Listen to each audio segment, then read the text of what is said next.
Hi Booktube, it's Amy. So this morning I finished reading The Little White Bird by J.M.Barrie. So this is a novel that was published in 1902 and it was marketed as a book for adults. So this is not yet a children's book, but it is the first instance where we see Peter Pan appear. I think anyone in the English-speaking world knows who Peter Pan is. We've all seen the Disney movie, or we've seen a live action adaptation at some point, or I guess some people would have been lucky enough to have seen the play put on somewhere. But in 1902, J.M.Barrie comes out with this book called The Little White Bird. People don't know what to expect, but they love it. And Peter Pan is introduced here. He is not the main character of the book. The book is not all about him, but he does make an appearance in several chapters. So the book is about seemingly an older gentleman. When we first meet him, he is at this club and he's looking out the window and he sees this nanny, this governess, walking along the sidewalk, and he's seen her day after day with the children. He's seen her go to meet her lover, and one day he sees that she has had a fight with her lover and that they are meeting no more. But he goes out into the street and he drops a letter into the path of her lover, who is, stalking off in the opposite direction, because he has seen this young woman. Her name is Mary. He has seen Mary outside the post office, and he gets into his head that if he drops a letter, the lover will see it, and like any good person, he will go to post this letter that he's found lying in the street, which of course sends him back to the post office, where the lovers reconcile and they in time marry, and they have a child who they name David. Now, our main character, this older gentleman, I'm not sure of his exact age, but it is suggested that he is perhaps late 30s, maybe into his 40s.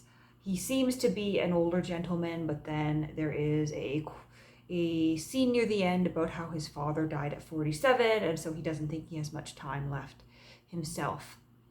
But the story is a little bit odd, because this main character, this gentleman, is sort of trying to live vicariously through watching these people. And so he gets a house nearby, he is sort of watching them, and just by coincidence, he is outside when the father in this family is sort of pacing the street waiting for Mary to give birth to David. And he tells a fib.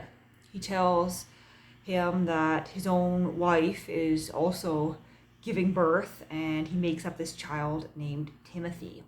And he starts to send gifts to this woman, Mary, and to the family. He sends back a dollhouse that Mary had pawned. He sends, I think it's a rocking horse, which of course is an absurd gift for a newborn child. A newborn child can't possibly ride a rocking horse.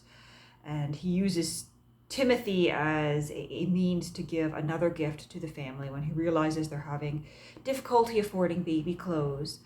The father in the family is this artist who isn't making a lot of money, so they're living close to poverty, but not quite, because they can still afford to have a nurse, Irene, for their child. And so it's definitely, an upper class version of poverty. They're nowhere near poverty if they can afford a nurse, and yet they're depicted as being on hard times because they can't afford the baby clothes they need. So this lurking gentleman across the street makes up this story that Timothy has in fact died, and so he needs to give these clothes away to someone, and they'd really be doing him a favor if they take these clothes from him. And he's very methodical about it. He goes out and he gets some new baby clothes, but then he requests that they get, roughed up a bit to look as though they've been worn, so that Mary believes she's getting hand-me-downs. And if that isn't odd enough, he builds this relationship with the child, with the mother's permission, without even really talking to the mother. He doesn't want to see Mary. He's sort of got this, uppity, I don't want to talk to her. I don't want to associate with her at all, but I'm going to spend time with David in Kensington Gardens. And David even has a sleepover at his house. The boy comes and spends the night in his room with him as sort of an adventure. And so he's built this relationship as this wealthy benefactor, sort of adopting David as his own son. And David is even calling him father. And it's suggested that Mary is maybe a little bit, in love with the narrator, with this gentleman, and she is, putting on her best clothes, trying to find an excuse to meet him, and she does eventually. And that's when we realize that maybe things aren't as they seem. It's hinted that this older gentleman has perhaps known Mary at an earlier date. He is behaving a bit like a lover. There is a passage in here about how children choose mothers who have had many suitors, who are a bit flirtatious, because those suitors will come, after their marriage, after the birth of the child, with gifts. And then, of course, our gentleman shows up with a gift after the birth of the child, as a rejected suitor would do. And so you've got this interesting yet slightly disturbing older gentleman who is insinuating himself into the lives of this family, but he certainly does a lot of good for David. David has wonderful times with him. He is making sure this boy is getting everything he needs. And through that, we have sort of the subplot of this story, which is the magical creatures and the magical life of Kensington Garden. So we first see Peter Pan in this novel, as I mentioned, and we hear how Peter Pan was a baby in London. And the story goes that all babies were once birds, and the birds from Kensington Garden choose families and go to become babies. But in the first few weeks and months of a child's life, sometimes they don't realize that they're no longer birds, which is why you need to have bars on the nursery window, keep the nursery window closed, make sure the child can't fly up the chimney. But Peter Pan's mother accidentally leaves the window wide open, and Peter, believing he's still a bird, flies out into the wide open air and returns to Kensington Garden and lands on a tree branch. And at first he doesn't realize why the birds are afraid of him, why the fairies are laughing.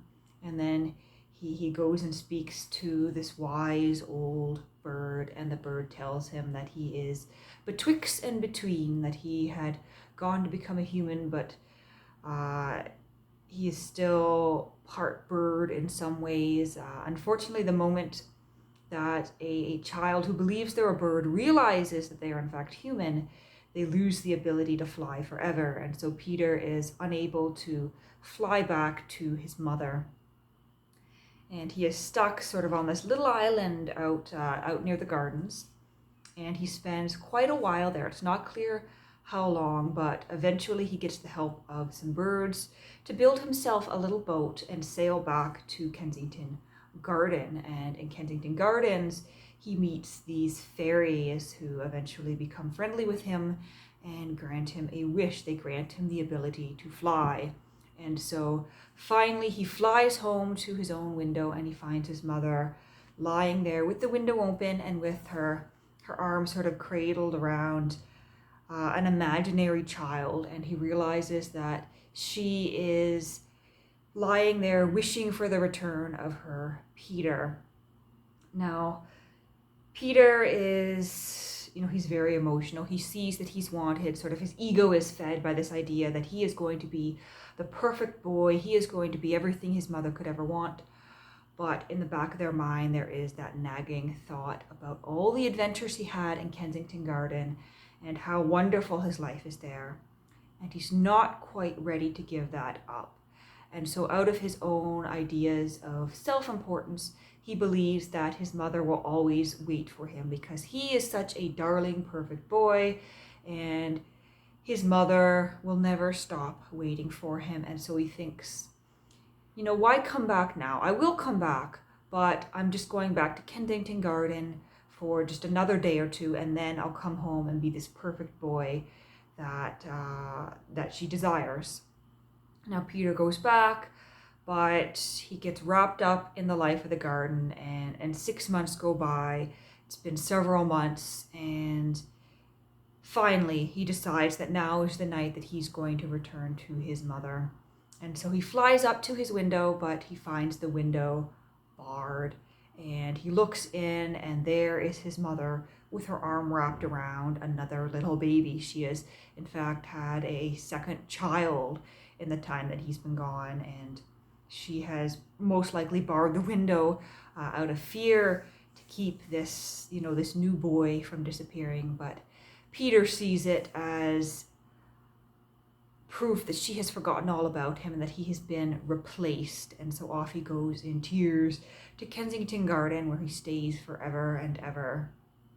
And the fairies build him a house each night, and he goes about in his boat, and he has this wonderful, magical life there. But there is another layer to the story here. So we have what I would call the precursor to Wendy. Most of us know the story of Peter Pan as portrayed in the play, which later became a book, and then of course the series of movie adaptations. Most of us know Wendy and Michael and the Darling family. Well, the Darlings don't make an appearance in this book. Instead, we have Tony and his younger brother, Mamie. I believe that's how you would spell her name. It's not a name I'm familiar with, but Mamie loves to tell stories. She and Tony know all about Peter Pan, and one day, as they've been playing in Kensington Garden, Tony and Mamie decide that Mamie is going to stay behind and attend this fairy ball that's going to happen tonight. And so Tony sort of runs off. The governess, the nurse, follows Tony, thinking that Mamie is with them.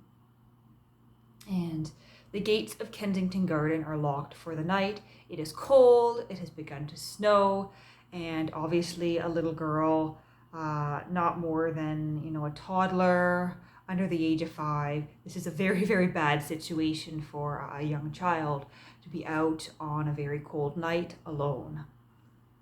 But Mamie is wrapped up in her red velvet cloak. I don't know if it's exactly described that way, but that's how I imagine it. Maybe something with, a red velvet hood with some fur around the collar, but she's described as being so bundled up that you can only see her dear face and her curls. And so off she goes, and first she meets the flowers, who are out for a stroll, and some of the trees. It's actually kind of adorable the way that J.M.Barrie takes commonplace things and makes them magical. So young trees are often tied with a stake to keep them straight. But when these trees come alive and start to go for a walk, these little saplings, the stakes are crutches for them. And there's an elderberry plant that is described as being very old. And I thought that was a fun play on words. Elderberry, the elderberry plant is old. And so first Mamie meets the trees, and the plants are a little hesitant, whether they should let the fairies know that there's a human child in the park, because they're afraid of the fairies, because the fairies often get up to mischief, and some of them are afraid that the fairies will turn them into old oak trees. And the oak tree says that he's quite content to be there all bundled up to his neck, never having to move, and that they shouldn't be afraid of being oak trees. But Mamie continues on her little adventure, and she meets a very plain fairy, a fairy described as homely. And it turns out the ball that is happening is sort of a Cinderella affair. So there is a prince, and he has a cold, cold heart, and no fairy anywhere has been able to warm his heart and make him fall in love. And so his parents are holding this grand ball with the hope that a beautiful fairy will show up and that he will fall in love. Now, a certain fairy is on her way, but she is very, very homely, and she is concerned that maybe she shouldn't go because this prince couldn't possibly be in love with such a plain looking fairy. But Mamie reassures her with some niceties that she's heard in the human world about how wonderful it is to see a homely face again. And so the fairy goes with renewed confidence, and the moment the prince sees her, he falls in love. The doctor goes up and feels his heart and realizes that his heart has warmed and he has fallen in love. And so they immediately marry. A fairy wedding in this world is they jump into each other's arms, and that's a wedding. And at this ball, like 500 couples are in so much joy over the prince's good luck that they all jump into each other's arms at once, and you have 1,000 weddings. And of course, the weddings are only effective if you have a clergyman present, and there happened to be a clergyman at this ball. But at this moment, Mamie, cries out in such joy that her fairy friend has found love, that she has married the prince. And that's when the fairies see her and they begin to chase her, to kill her, because it's dangerous for them to have human children in the garden. But the homely fairy asks them to spare Mamie because she was such a help to her. And so the heart of the fairy queen is softened. I think she's actually referred as like Queen Mab in here. So J.M.Barrie is definitely borrowing from previous folklore. And of course, Peter Pan himself is sort of a play on the god Pan, because Peter Pan actually ends up riding a goat around the garden eventually. But so they decide not to kill Mamie, and instead they chase her to thank her. But they find here this little girl, she's fallen asleep in the snow, and she's very, very cold. And I was actually a little bit afraid here in the story, because I thought J.M.Barrie was going to have her freeze to death and die. But then the fairies, they're trying all these things to warm her, and they decide, let's build a house around her. So they build this fantastic house around her to keep her warm for the night. And of course, when she wakes up in the morning, she's in this house, and she stands up and it melts away from her, and it shrinks and shrinks and shrinks until it's gone. And Peter Pan finds her, and Peter is quite taken with her. And here we have a scene that is recycled later on in Peter Pan, the play. Mamie likes Peter Pan so much that she wants to offer him a kiss. And Peter is confused. He doesn't recall what a kiss is because he's been away from the human world for so long. And so to sort of comfort his confusion, she reaches into her pocket and she pulls out a thimble and she hands him a thimble. And he thinks a thimble is a kiss. Later on, as they're hanging out of joy, she wants him to give her a kiss, and he sort of sadly, reluctantly pulls the thimble from his pocket, and she realizes her mistake, and she says, "Oh no, I meant a thimble." And then she gives him a kiss, and so he's got the two things confused, that a thimble is a kiss and a kiss is a thimble. And of course we see this scene repeated with Wendy in Peter Pan the play and in the book that was eventually published, Peter Pan and Wendy.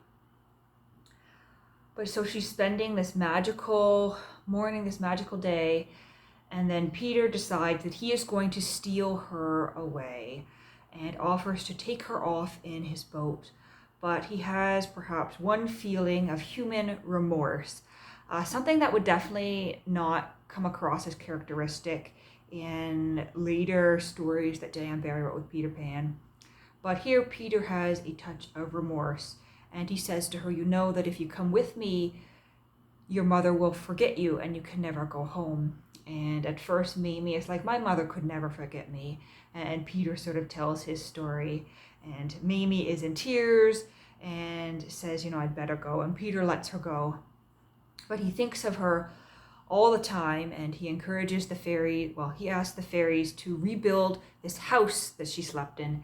Every night there is the house built, and Peter searches Kensington Garden for lost children who have been left behind when the gates were locked. And if he finds them, he takes them to this house that the fairies built so they can be safe. Unfortunately, there are also bad, evil fairies in this garden, and so Peter is, racing against them, because if the evil fairies find the child before he does, they will kill the child, which is why there are, according to the legend here, there are tombstones in Kensington Gardens.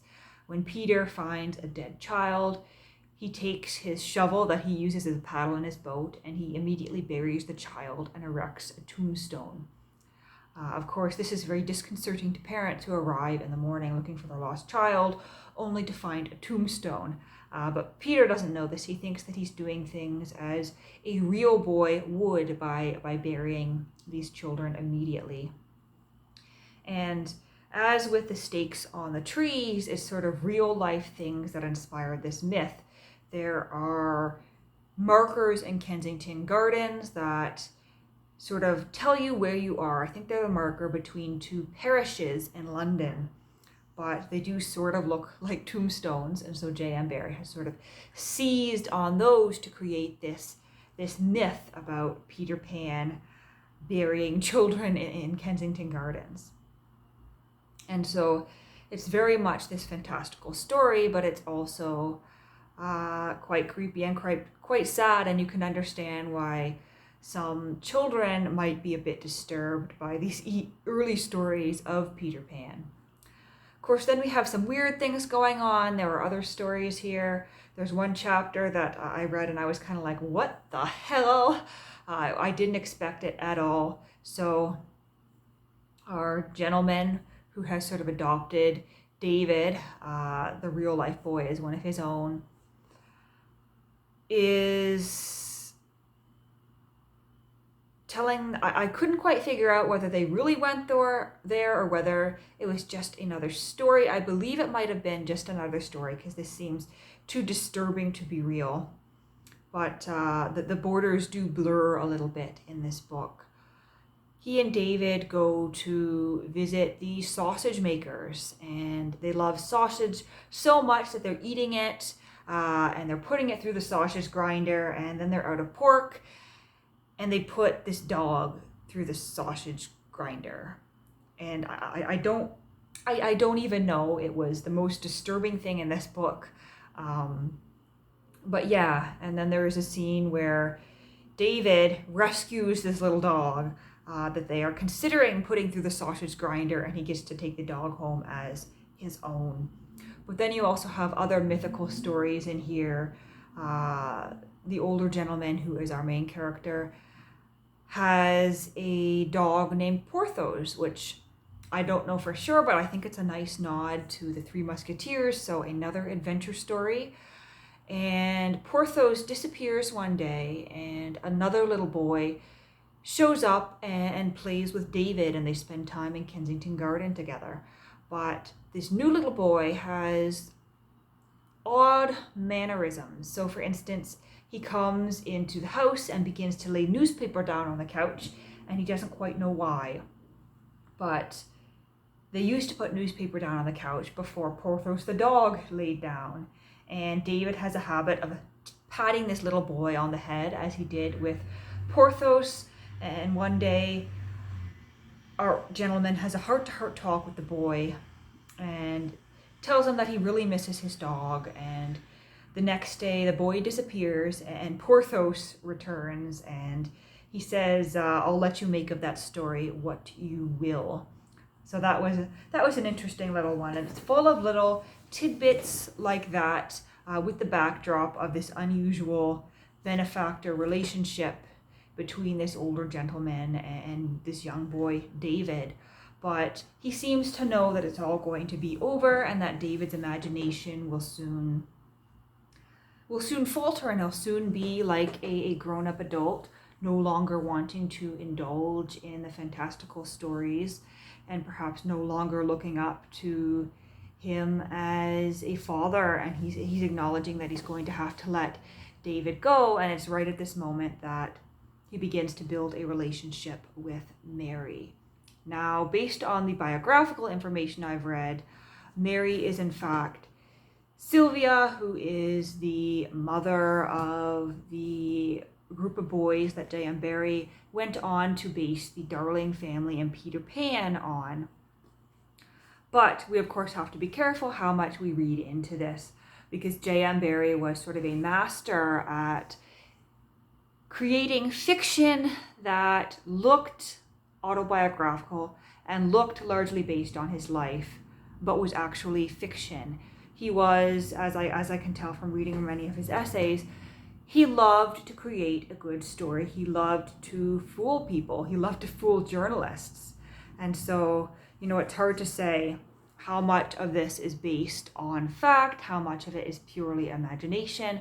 What we do know is that there was a real-life family that loosely resembled the Darling family and very loosely resembled the family in A Little White Bird.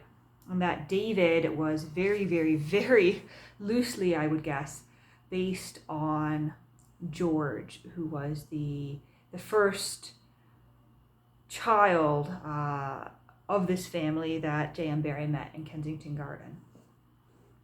So this was a wonderful book to read. I didn't enjoy it quite as much as, say, a read-through of Peter Pan, but it's definitely an improvement on the atrocity that was Tommy and Griselle.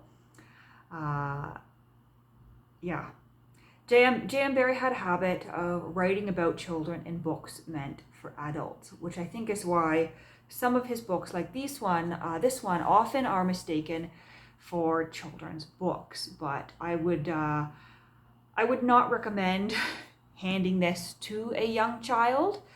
They could probably handle it, say, after the age of like 11 or 12. But for a young child, I think this would give them absolute nightmares if they even made it far enough into the novel to get to Peter Pan. Because a good hunk of the novel is his relationship with David and his looking on into the life of Mary. Now, I do want to share here in the front of the book, we have the child's map of Kensington Gardens, which I think is an interesting thing to look at. And my goodness, this is almost 30 minutes long, so I'm going to leave it there. If you've read Little White Bird, I would love to hear your thoughts on it, or just on J.M. Barrie's writing in general. I hope you're all having an excellent Sunday. It is a beautiful spring day here. We are reaching a high of 21 degrees, blue cloudy sky out there, and I'm hoping we don't get the thunderstorm that is predicted to come along later this afternoon.